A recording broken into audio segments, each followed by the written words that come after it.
All right, so several things we're gonna sort of do today. One is wrap up the lecture. We started lecture 2, what's anthropology? How do we do what we do? We have one slide, one sort of concept to finish up on that. And then we'll get into culture. What exactly is it? I've been telling you it's really, really important. How do we define that? What exactly is culture? So sort of what is anthropology? We've been talking about these key concepts, these key methodologies, ways that we do what we do. And we left off, we got through ethnocentrism. Recall ethnocentrism, this sort of the attitude, belief, idea that one's own ways of doing things, that one's own customs, ideologies are superior to others. Ethnocentrism, we'll have a little bit of that, a little mild bit of that, because we sort of tend to like the way we do things. Extreme ethnocentrism, where you evaluate how closely everyone else stacks up to your own values, your own beliefs, has no place in anthropology, really no place in humanity. So we left off there.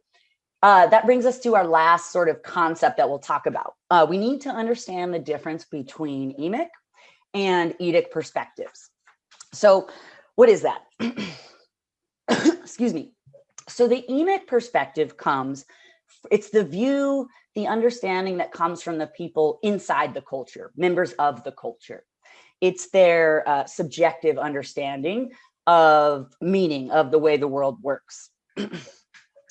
It's all about how a person within a certain group ascribes meaning to gestures, symbols, different things, which might be different than the meaning an outsider might ascribe to that same action, that same gesture, that same symbol. So for example, in our culture in the US, and this has different meanings, but sort of this symbol, what can this mean? If I go like this to you, what might I be trying to communicate? Depends on what year you're using it. What year? Yeah. Oh, can you elaborate? Well, basically anything before 2016, it meant okay. And now due to appropriation by white supremacists, it's starting to mean, and now it's starting to take undertones of racism. So a lot of Proud Boys, 3%ers, all those guys are starting to appropriate that symbol as racist. I had not heard that. Thank you for sharing, because I'm gonna do thumbs up or some shit from now on. No longer that sort of A-OK. My boomer understanding is just sort of, oh yeah, you know, good, or I gotcha, or yeah. And it can have different meanings depending on the context. So that's a really good point. The emic, the person inside that group, is the one that understands the meaning of this. So as not being an insider to white supremacy cultures or groups, actually didn't know that has gained that meaning. This is true of a lot of symbols. The swastika used by the Nazis, that's a religious symbol that goes back, I think, thousands of years, that was appropriated later on. And once it's kind of appropriated, sort of tainted, if you will, for lack of a better word. Scuba divers use this symbol underwater too, Lowie said. So yeah, sort of everything's okay. I'm assuming like my oxygen's working, this type of thing. Yeah. And I'm sure there's probably other symbols maybe for when things aren't going okay. So good. So when I do this, I mean it to say, you know, okay, or good job, or yes. In other countries, moving aside from sort of its new meaning appropriated by white supremacist groups, this in other countries can also mean basically this, basically F you, right? It's kind of the finger. So it's pejorative. It means kind of go f yourself in other places around the world. So it's the culture that gives it the meaning. There's no inherent meaning to that. It's symbols are arbitrary. Culture assigns them the meaning. Yeah, in other countries, it means asshole. Thanks, Lowie. Okay, so emic understanding. The Edic view, the outsider view, it comes from the person outside the culture. So it might be the anthropologist or the scientist description or point of view of what people are doing. It's supposedly an objective account of what's happening. I put a question mark after objective because can we ever really be truly objective? Can we ever fully pull ourselves out of our own cultural frame through which we see the world? I would argue no, right? And so acknowledging that actually, that we are subjective, that we can see things in biased ways is a good thing. Then you can correct for it. Be wary of people that say they're absolutely fully objective, right? So examples to illustrate what I mean. A wink. What's the meaning of a wink in our society? Someone going around winking at you. It can have different meanings. It depends on the context. But what's one possible sort of meaning of that symbol? I know in movies a lot of the times, like in those like buddy movies, they'll like wink at another character as like an "I got you" or like an "I have this under control." But if someone winks at you in like public, or like if you're at work and someone winks at you, it's definitely like creepy. Yeah. And weird. Do you work in the service industry? Yeah, I work. Server, bartender, or yes, I work in. Lucky guess. Guess who else has been creepy winked at before in one of her old jobs? So yeah, it can mean different things. It sort of in the context of the fighting or in the ring, sort of I'm okay. You can wink at people to acknowledge them. It can be sort of flirtatious. I don't know if we're bordering on the creepy sometimes, flirtatious, depending on who's doing it. Or people keep winking at you, sort of creep you out. What are they doing? It has all these different meanings that depend on the context, and it can be different, but usually you know exactly what is meant by that wink in that situation because you have an emic understanding of that symbol, of that gesture. On the other hand, if you didn't know, if you had no emic understanding of the wink, it wasn't something we did in our society, our culture, what is that? What the hell is that? If you saw someone just walking around, just physiological twitching their eye, what are they doing, right? It doesn't really mean anything. That would be the Edic perspective. I don't know. She's making this physiological movement, opening and closing her eyelids. That would be the Edic, the outsider. Emic, the insider, can tell you what the meaning of that symbol actually is. Let's look at a couple other examples. The use of OMG, oh my God. Why do people use this? I might have to update. I know you guys have new slang these days. But why do we use this phrase? What's an example of, oh my God? Like, oh my God, why is she asking us this stupid question? Or, oh my God, you can use it in different ways, but people always know sort of what is meant by it. Surprise or agreement, it depends on the context, but you can figure it out. You have that emic understanding. If you are not from this culture, you're not familiar with it. What is OMG? The Edic perspective could maybe be, what's going on in this society? They must be really religiously devout or something like that. They're always referencing their God because you don't have an emic understanding of why and how that's being used. Okay, two other examples, and these are ethnographic, so real world examples that come from my own work in the Solomon Islands. Usually I'm standing in class. Let's just do that, I guess. Let's get weird. Not too weird. So, okay, you can see me. What am I doing? It's not like a trick. I know it's kind of hard to see me, but what am I doing? What did I just do? I'm scratching my leg too. What am I doing in order to scratch my leg? I'm bending over. Good, Lori, nailed it. I'm bending over. And so that would be the Edic understanding, right? That's what I'm doing. That's what it looks like, an outsider observing me. In the Solomon Islands, this gesture, this movement has a very specific meaning. Does anyone want to take a stab at what it means when you sort of bend down like that? Especially a female. Doesn't matter if a man does it, but if a female does that. Emma, yeah. Is it like a sort of bow or like to show respect or something? Such a good guess. In other cultures, yes, absolutely. Sort of highly formalized different levels that you bow to. Not in this case, not in the Solomon Islands. It's a really good guess. Anyone else want to take a stab? Let's see. Yeah, so Lori says, is it sexual? Kind of. Yeah, we're getting closer to the mark. You're presenting. You're basically advertising. I'm open for business. I'm being a little bit playful with the words, but yeah, it's a sexual advertisement saying, here I am, sort of come and take me, if you will. And so just a quick story. My sort of mentor has also worked in the Solomon Islands, and he used to run a field school out there. So they have different students coming out to do research, not always anthropologists. A lot of times biologists, ecologists go out there. There's a really rich marine ecology, coral reef system out there. You go out to study the fish, the ecology. There was a biology or ecology student out there, and she was looking at fish catches. So she'd go out every day in the little dugout canoes with prominent fishermen in the village that she was in and go fishing with them. And when you're collecting data like that, one of the things you're doing is you're noting down what types of species are being pulled out. Maybe what's the weight, right? Stuff like that. So what's being pulled out of the ocean? Being an ecologist, biologist, she wasn't really aware of some of these cultural norms. And it's important when traveling to be aware of this stuff, right? So you don't inadvertently offend people. And so she was in the canoe going out every day with this fisherman. And what was she doing? She kept turning around, and you especially don't want to be not facing the person when you do it.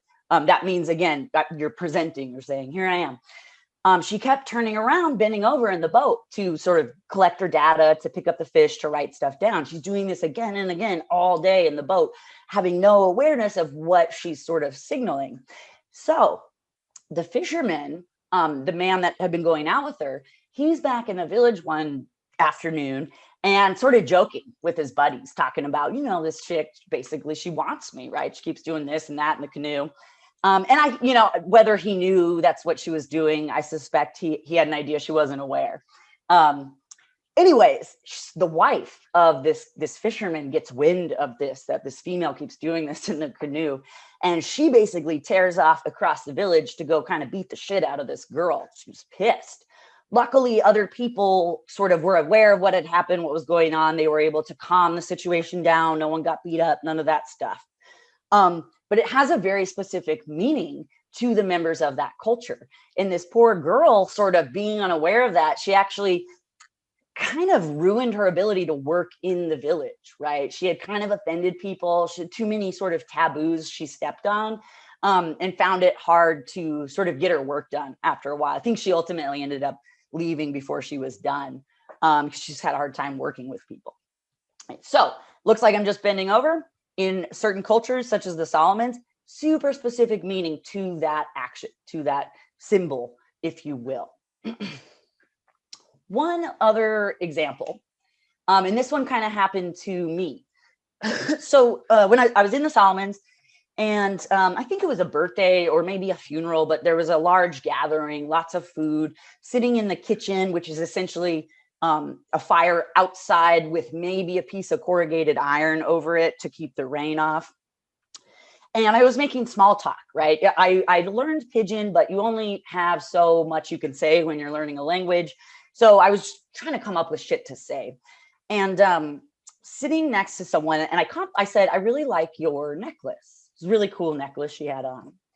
And so she reaches back and she starts to take it off and she hands it to me. And at this point, I realized, shit, I knew I had done something. I didn't know what I had done. I thought I was just giving her a compliment, my sort of outsider Edic understanding. Oh, really nice necklace. I like your necklace. Luckily, my friend Tira was next to me. And so she kind of saw what happened and understood my confusion. And she says, Savannah, Los Solomons, when you say, I like this shirt, or I like this or that, it's not a compliment like it is here. It means I would like to have that. And so when I said that, when I thought, being the outsider making small talk, I was just giving her a compliment. I like your necklace. Really what I had done, the emic understanding of that phrase was, I'd like to have that. I was basically asking her to give me her stuff. Luckily, again, Tira helped me. I did not take her necklace, and we got that sorted out. But very, very different meanings. And again, much of what assigns the meaning to these symbols, these gestures, that's cultural, right? And it differs by the group. The emic versus Edic, this distinction, it's a methodological solution to a theoretical problem, the theoretical problem of objectivity. Right. And so this idea that you can never really be fully objective because you're in your own skin, you're in your own frame of mind, seeing the world through that lens, can't fully remove yourself. so you can never be objective, either because you're an outsider and you don't actually understand the meaning of what you're seeing, or because you're an insider and therefore your understanding is inherently subjective. And so again, it's a methodological solution to the theoretical problem of objectivity. We can't really be objective if we're outside or if we're inside. And so it's a way to sort of gain a more holistic understanding by getting at the emic and also the edic to hopefully add them together, get a more complete understanding of what's going on. Okay, so that will do it for lecture 2. That brings us to what is culture. And so this sort of chunk, this lecture, it's not super long. And there's a lot of examples on the slides just to illustrate what I'm talking about. So don't worry if we're sort of flipping through, you'll see what I mean. So what is culture? Where do we sort of fit in among other species on Earth and within the broader universe? What are we? What is culture? And sort of where do we fit in? What's our place? How would an observer from outer space describe us? Or rather, how would we describe ourselves to them? This is a solid gold plaque on the Pioneer 10 spacecraft. Pioneer 10 spacecraft was the first space probe that we shot to Jupiter, sent to Jupiter. And on the plaque, gold, because I guess it doesn't corrode or erode in space, is a message basically to extraterrestrials, right, about who we are and also how to find us. So what does the plaque sort of say? Here's a representation of it. You can see a little bit better. So there's a man and a woman on the right. I don't expect you to know this. This is for an example, okay? On the right side of the plaque, a man and a woman are shown in front of the spacecraft. Between the brackets, so sort of this right here, between the brackets that indicate the height of the woman, the binary representation of the number 8 can be seen. Again, you don't need to know this, 1,000 with a small defect in the first 0. In units of the wavelength of hyperfine transition of hydrogen, this means 8 times 21 centimeters, which equals 168 centimeters. Basically, what they're doing is they're trying to explain what people look like height to an outsider that would have no emic understanding of what 6 feet tall means, right? So they're using molecules, molecular equations to sort of explain that, because theoretically people in space would also have access to molecules. The man, the right hand is raised as a sign of goodwill. Possibly problematic, right? Because maybe to an alien that means the finger or something. But regardless, it does show sort of how human limbs can move. Then on the bottom, or these lines you see here, relative position of the sun to the center of the galaxy and 14 pulsar lines. Basically, these lines and sort of the solar system here, supposed to allow aliens to triangulate where Earth is, where to find us. What else? What else is on there? Here's the solar system down here. Here's Earth with a trajectory of the spacecraft being sent to Jupiter. And then the silhouette of the spacecraft is done to scale so that even if nothing else made sense, the height of the man and the woman are done to scale. So just by looking at the spacecraft, you'd have an idea of sort of what the species looks like. How else might someone from outer space describe all of us? For the sake of time, I'm not going to click on this link. If you just want some clarification or a really entertaining example of an Edic perspective on human species, check out this link. It sort of describes us as space orcs, essentially, from an outsider perspective. It's really interesting. It's kind of fun. How else would an outsider describe us? Our restricted time-space coordinates. We're creatures somewhere in the 2-meter scale, right? Very different from, say, elephants or snails or trees. And in the 100-year time span, that's sort of about how long we live, give or take. Energy requirements, about 120 watts for a 150-pound human. Just for comparison, a cat burns about 50 watts. So does this define you? Maybe. I mean, some of the things are true, but does this really say much about who you are. How else might an alien describe us? A few other things that we all share in common as a species, humans, Homo sapiens, we're omnivorous, right? Meaning we have a very wide diet. We can eat plants, animals, and most everything in between. This is actually really adaptive. It allows you to adapt to different environments that have different resources available. Even our dentition, our generalized dentition, is evolved for this generalized omnivorous diet, right? We have molars for sort of crushing and grinding. We have incisors for tearing, canines for shredding. So we can eat meat, plants. We're not specialized like, say, a carnivore or a straight herbivore like a horse or something. We're mobile. We move around quite a bit, say in comparison to like a tree or something else on the planet. We're quite mobile compared to other animals as well. We're ecologically adaptable. Humans, largely via cultural adaptation, have managed to colonize basically every climate on the planet. We're bipedal. This is actually a unique trait among Homo sapiens. We're the only true obligate bipeds, that our main form of locomotion is moving around on two legs. There's trade-offs to this. The jury's out on why we became bipedal. One important corollary is it frees up the hands, but also back problems, knee problems. This also comes from becoming bipedal. Those sort of curves in your spine are a result of this shift to bipedalism, and those are the weak points where we often have injuries, if you will. And you can see, chimps or a dog dance around on two legs, but they tip over eventually. They're not physiologically built for it. We're sexually dimorphic, meaning males and females look physically different. We have different characteristics. We're dexterous. We have 5 digits, opposable thumbs. This allows for precision grip, grasping, key primate adaptation, sets all the primates apart from other animals.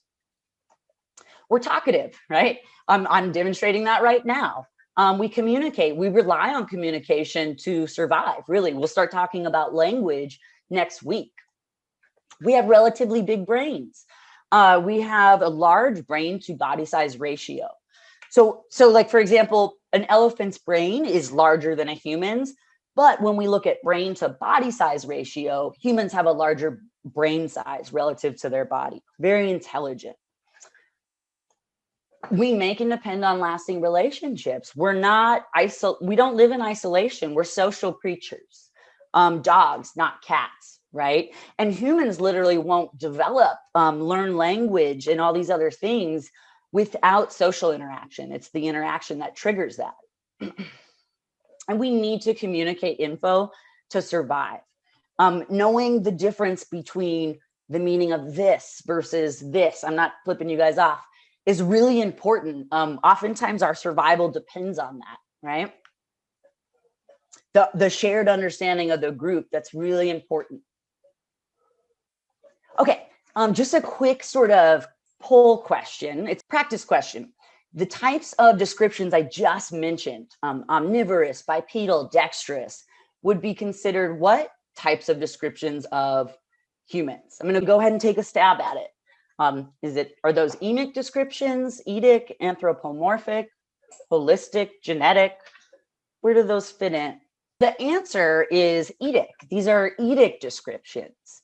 A couple of things to point out. So it's always sort of relative, right? What an etic versus emic perspective is. I would never ask you a question like, which of the following is not one of the characteristics that humans share, right? Omnivorous, that's useless. You maybe memorize it for the test, you forget it, and you don't really learn anything from it. But I might ask you, right, about, given this example, these descriptions we just looked at coming from this perspective, would these be emic or etic? Because you kind of have to understand what we're talking about in lecture, and then you have to understand the concepts and be able to connect them. So in this class, it's not about memorizing. Some of that is important, right? We need to hang some flesh on the bones, details to illustrate what we mean.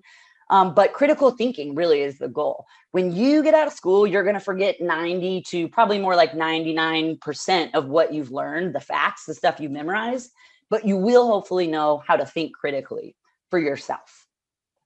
Okay, so good. So etic is the answer. based on it's an outsider sort of explaining us. Okay, so that's our similarities. But what about our differences? And the answer to that is it starts at birth with the culture, the group that you're born into and brought up in. We're going to look at some examples. So when I said there's sort of examples on the slide, don't worry about memorizing them. It's just to show you examples of difference. This book, Material World, A Global Family Portrait, basically these photographers went around to 30 nations around the globe and then lived with families for a week. They lived with families that were statistically average for that nation. And then at the end of the visit, they assembled the family and all their possessions in these photographs to sort of portray the look and feel of the human experience in different places around the world. Material World, let's look at a few examples. Here's just some pictures of the different places, different groups, pictures they took. We're going to look at a few of them in detail. So let's start with the Wu family. The 9 members of this extended family, Father Wu, 59, Mother Gao, 57, their sons, daughters-in-law, and 3 grandchildren live in a 3-bedroom, 600 square foot dwelling in rural province in China. While they have no telephone, they get news and images of a wider world through 2 radios and the family's most prized possession, a television. In the future, they hope to get one with a 30-inch screen, as well as a VCR, maybe a DVD now, a refrigerator, and drugs to combat the diseases in the carp, the fish they raise in their ponds. Not included in the photo are their 100 mandarin trees, vegetable patch, and 3 pigs that they also own. So here is the Wu family in China. Just also, they sort of how much are people consuming? How much energy are they using? So stats for China, per capita energy use. So how much on average does the average individual use in terms of energy? 905 kilogram oil equivalent. Don't worry about what a kilogram oil equivalent is, but it's an international measure we can use to compare energy use across these different groups. Okay, so 905 kilogram oil equivalent. And just for comparison, that's not a lot. Canada, for example, sort of same time, uses about 7,000 kilogram oil equivalent. So 905 is not a lot for the Wu family. The Natomo family in, I believe, Mali in West Africa. It is not unusual in this West African country for men to have 2 wives. And this is still true in many places, as 39-year-old Somona Natomo does. More wives mean more progeny, more kids, and a greater chance you'll be supported in old age. So Mana now has 8 children, and his wives Pama and Fotuma will likely have more. How many of these children will survive, though, is uncertain. Mali's infant mortality rate ranks among the 10 highest in the world. Remember, number of children that die before the age of 1, infant mortality rate. Some of the family's possessions are not included in this photo. Another mortar and pestle for pounding grain, 2 wooden mattress platforms, 30 mango trees, and old radio batteries that the children use as toys. And that's still in Solomon's, all sorts of stuff that we would consider sort of that we would trash gets turned into toys and different things. The kids are way more creative than I am. Mali stats. Remember, China was 905, Canada 7,000. Mali per capita energy use, 22, just 22 kilogram oil equivalent. Not using much at all relative to other people. And a sort of last example from this book is the Skeen family. Bring it home to the US. Rick and Patty Skeen's 1,600 square foot house lies in a cul-de-sac in Pearland, Texas, a suburb of Houston. The fire hydrant in the photo is real, but not working, a souvenir from Rick's days as a firefighter. Rick, 36, now splices cables for a phone company. Patty, 34, teaches school at a Christian academy. To get the picture, photographers hoisted the family up in a cherry picker. Yet the image still leaves out a refrigerator, freezer, a camcorder, woodworking tools, computer, glass butterfly collection, trampoline, fishing equipment, and the rifles Rick uses for hunting, among other things. Though rich with possessions, nothing is as important to the Skeens as their Bible. For this devoutly Baptist family, like many families around the world, it is a spiritual rather than material life that matters most. And if you look it up, still the majority of people in the US believe in God. So you hear politicians always reference it, right? Let's see, Mali was 22 kilogram oil equivalent, China 900. The US per capita energy use at the time, 8,148 kilogram oil equivalent. So high compared to other places around the world. Yeah, Angel sort of commented capitalism equals materialism, not conducive to sustainability. Your point is well taken, and we're going to get into capitalism and sustainability and exchange and materialism and sort of this idea of stuff and why people collect it and think it's going to make them happy. We're going to talk about all of that at some point this semester. I'm going to skip out for now just for the sake of time. It's a good point.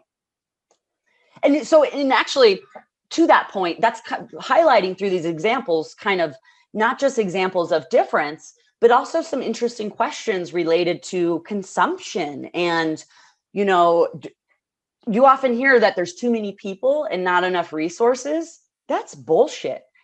Food production has far outstripped population growth rates for the past 40 years or so.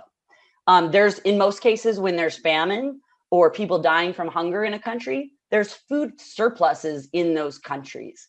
We don't have a population problem. Actually, if you look at current fertility rates, global populations, most demographers, for the professionals that study this, predict it's going to stabilize sometime in the middle of this century, probably around 9 billion. That's just based off the data of what's happening right now. We're already past the point of most population growth. So just wanted to mention that we don't have a population problem, right? Distribution. People don't have access necessarily to the resources we all need to survive. Let's look at a couple other examples. This is from a book called The Hungry Planet. And so it's looking at different groups, but through the family's weekly food supply. So first, Bhutan, sort of located here on the global map. And so this is the Namgai family. Most residents of this small mountainous country in the Himalayas practice subsistence agriculture, meaning they provide for themselves rather than earning cash and then buying food. They garden, they produce their own crops, maybe hunt a little bit, maybe fish a little bit. Subsistence agriculture. The Namgai family of Shinkai village is no exception. They grow most of their own fruits and vegetables and try to avoid having to purchase these items at the market. On the occasions when they do need to buy food, they feel the financial pinch. In this way, they typify subsistence farmers around the world. How much do they spend on food in 1 week? About $5, right? For maybe some of the stuff that they needed to supplement what they grow with. $5. Look how big the family is too.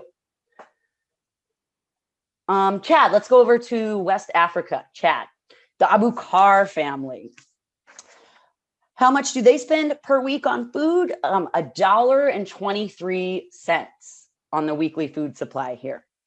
Their favorite food is, I'm going to butcher this, dajinya soup, which is soup with sort of fresh sheep meat. The Kui family over in China. You notice a lot of fresh food still, but also starting to get some processed food products in there. Per week, the family spends $57.27 on food. So sort of more than we saw in the last few examples. The father's quoted as saying, "Never could I have imagined that we would have this much to eat." The Casales family in Mexico. So again, lots of sort of fresh stuff, but also more and more processed foods. They spend $189.09 a week on food here. They also have a much higher GDP than the countries we've looked at so far, meaning sort of average annual income. Favorite food for the family's pizza. And then also in the country, so again, notice sort of more processed foods. The overweight percent of the population, somewhere around 60-65%. And then the Rivas family here in the USA. Check some of the stuff's funny, the fast food and the old Burger King cups. They spend $341.98 a week on food per week. GDP is also much higher in the US. And so you notice that increased sort of more money, more processed foods, also higher obesity rates. The overweight percent of the population in the US, something around 70%, right? Depending on sort of what specific demographic you're talking about. So lots of examples of very different ways of living. And so how do we explain our differences? And one answer is that we have culture. We're brought into it, enculturated into it. We learn it, right? Much of our behavior, the way we think is learned. So how do we define culture? I'm going to give you a couple of different definitions, a couple of ways to look at it. So E.B. Tylor, sort of famous British anthropologist, you don't need to know who he is. He wrote this definition of culture almost 150 years ago, and still a pretty good definition. He said, culture, in its wide ethnographic sense, is the complex whole which includes knowledge, belief, art, morals, law, custom, and any other capability acquired by man as a member of society. Note the gendered language. So we would not say man, we would say humans. Now, we don't use sex-based terminology like that. And Tylor says that it's acquired, right? Acquired by humans. So sort of everyone has it, and it's learned, it's acquired. It's not on the side of nature. We're not born with it. We acquire it. We learn it as we grow up. And it's sort of interesting. It's a bit paradoxical because he's saying it's learned, it's acquired, but yet it's universal. Anytime we see a universal among a species, it begs the question, is there a biological influence to that? So just something to keep in mind. We'll tease that apart more as we go. And then there's Robert Lowie, another well-known anthropologist that I want to ask you about. He defined culture as the diversity of habitual ways of thinking and living, each equally valid and with their own criteria of judgment. And so you can't really tell from the definition, would also say learned, but he sort of, instead of emphasizing culture in the singular, that we all have it, it's pan-human, he emphasizes difference, diversity. We all have it, but we all have different ones, equally valid, but different for different reasons. In a couple of weeks, we'll start getting into what are the reasons why cultures end up so different. We'll get into that when we get into it. And so here's a diagram to help us think about human behavior and culture, and really at what level it sort of resides. So let's just take Tylor's definition first. Culture, in its wide ethnographic sense, it's that complex whole, and acquired by humans. So we all have it, and it's acquired. What box would we stick Tylor in? Sort of, is it biological? Is it learned? Does it exist at the level of the individual, the group, or the species level? Is it sort of universal? Where could we stick Tylor based on his sort of definition? 6. Yeah, good. 6. Boom, nailed it. Yeah, he says it's acquired, so learned rather than biological. And we all have it, right? All humans have it. Acquired, you get the point. Lowie, what about Lowie? Sort of the diversity of habitual ways of thinking and living. All valid, but all different. It's not really clear from the definition. He would also say learn. Where could we stick Lowie? What box? Yeah, Lori, 4. Perfect. There you go. And so one of the reasons we're looking at this is culture is a lot of things, but it can't be everything. If we define it as everything, then what are we actually defining? So it's sort of a useful and a useless word at the same time. These two definitions, Tylor and Lowie, they highlight how anthropology is organized around this paradox. A paradox is a seemingly contradictory statement that may nonetheless be true. The joke is, I'm a paradox. No, you're not. Exactly. Oh. right? The joke on here, the statement, the following sentence is true, the previous sentence is false, right? Two seemingly contradictory things that can nonetheless still be true. And so in anthropology, the paradox is that we will tell you people all over the world are the same, but at the same time, we tell you people all over the world are different, right? We all have cultures, but we all have different ones. And so in this class, we want to explore both the universal nature of culture. How are we similar? How do we meet our needs in similar ways? What are those so-called universals that all human groups share, even if it looks different in each group? Religion, for example, is one of those universals, not meaning every person practices religion, but every single culture that's ever existed, every group has some form of what we call beliefs and practices in the supernatural, what you probably refer to as religion. So we'll look at it in the universal sense, but also in the particular sense, looking at the differences, the diversity. Many anthropologists early on in studying culture made the mistake of thinking that culture is sort of neat and tidy and bounded, that it's integrated and shared by everyone in the group and has these sharp boundaries, so that this is what culture A looks like and this is how they talk and what they do. And where culture A ends is where culture B begins, right? That they're somehow separate and distinct. Let's talk about this for a minute. So the example I have for you is the use of the word hella. Before we start, let's see who uses the word. So I'll tell you right now, to many of your chagrins, I say hella, and I'll tell you why in a second. The question is, do you say this word? I say or have said the word hella. Note this poll is hella anonymous. Ooh, oh, I'm excited for the results. Yeah, go ahead, try and get your answer in. It's not a trick question, just be honest. And let's find out who really actually uses this word. I found out when I first moved to San Diego that it's apparently not real popular down here. I was made fun of quite a bit when it popped out of my mouth by my friends. And did you just say hella? You know, all Valley girl, no, just kidding. Are you from the Bay? Close. Is that because of me using the word hella? Is that why you're asking? Yeah. Close. I'm from Reno, so kind of sisters to the Bay. When we want to get out of Reno and go see a goddamn concert, go to the Bay. So yes, good guess. I'm going to elaborate on that in a sec. Okay, let me end the poll and share the results. I wasn't sure what we were going to get. I like this anonymous polling. I feel like I've got a lot more yeses than I ever have in any other classes. So about 70% yes, I admit it. About 29% no, I sure as hell do not. And I actually truly believe those of you that say you don't, that you absolutely don't, and you're probably a little bit horrified right now. That's okay. So hella, for those of you that are unfamiliar, it can be used with the sort of a rare alternative. I looked up the etymology of hella for you. You can also say hecka, right? If you don't want to get in trouble for cursing. It can mean many, much, so, or very.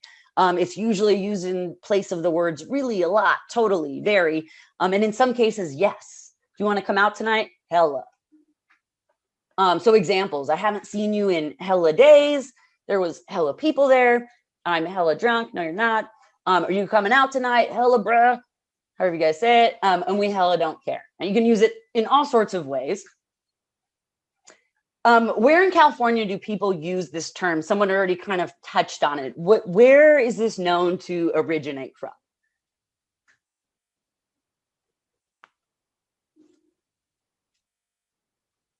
Let me check the chat.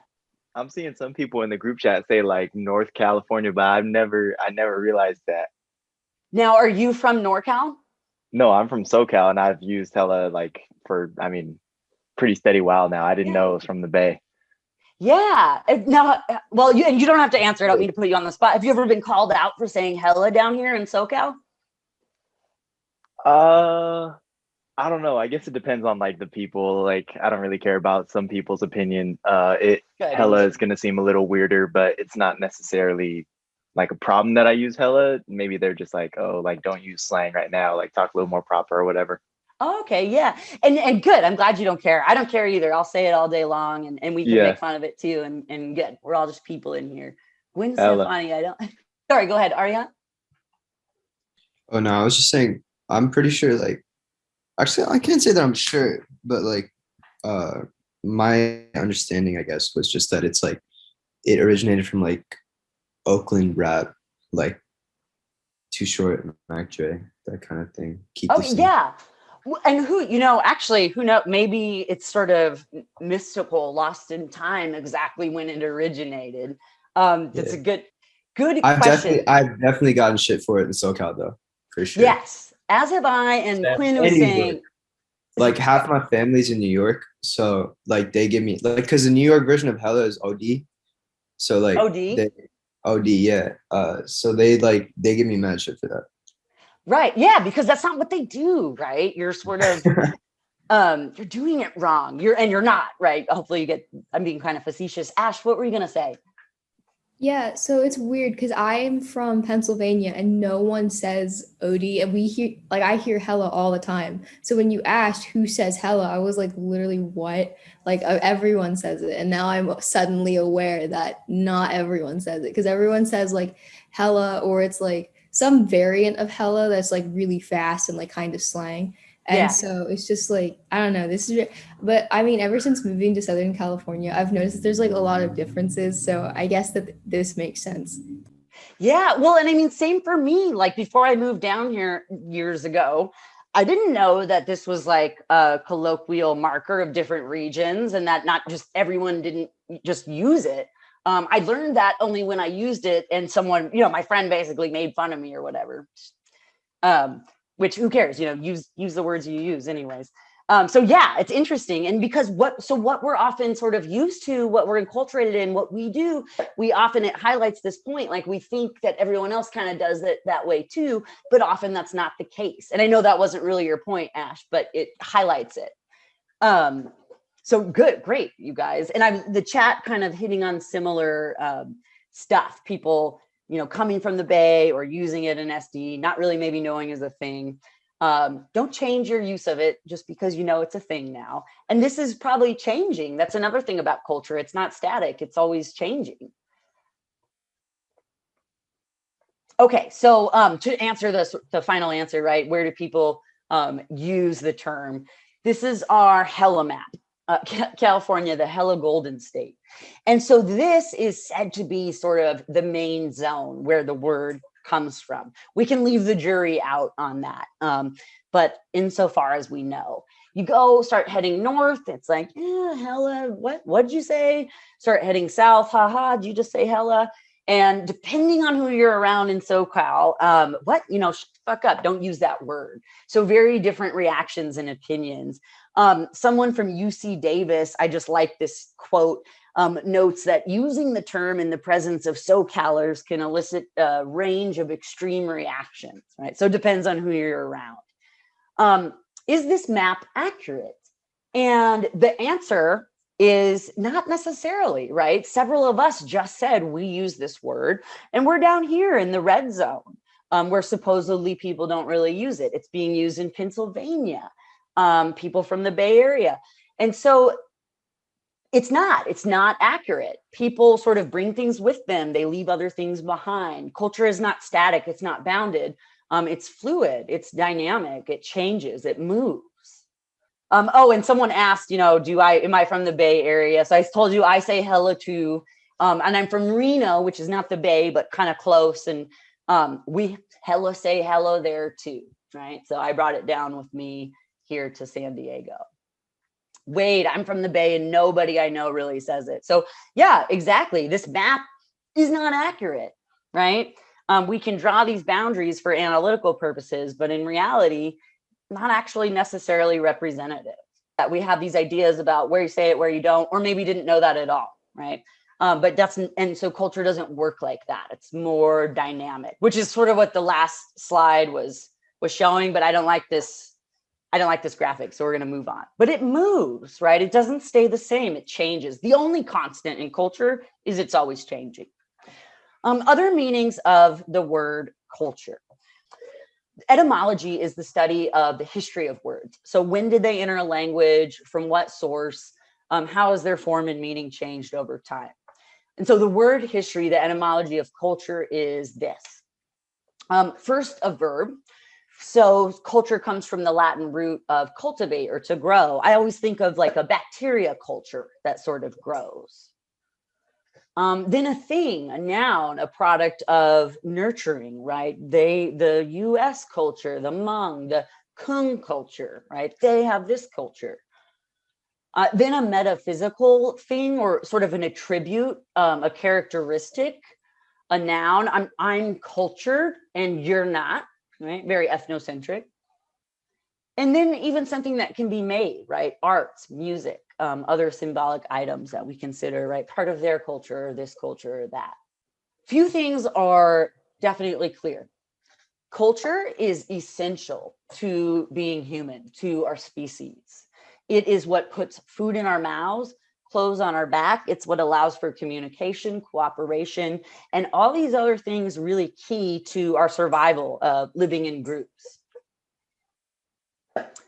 But often in our daily lives, we're not really conscious of our culture, just sort of innate to us. It's what we do. We don't really think about it explicitly, right? This idea of the matrix, the way that our culture is always sort of shaping what we're doing, what we're thinking, but we're not really aware of that usually. And understanding the different dimensions of culture is important. People die for their values, for their culture, for their nation. We see a lot of this going on right now with politics and racism and things in the United States, right? These sort of culture wars, no matter how valid or not some of these values are, nonetheless, people are fighting over them.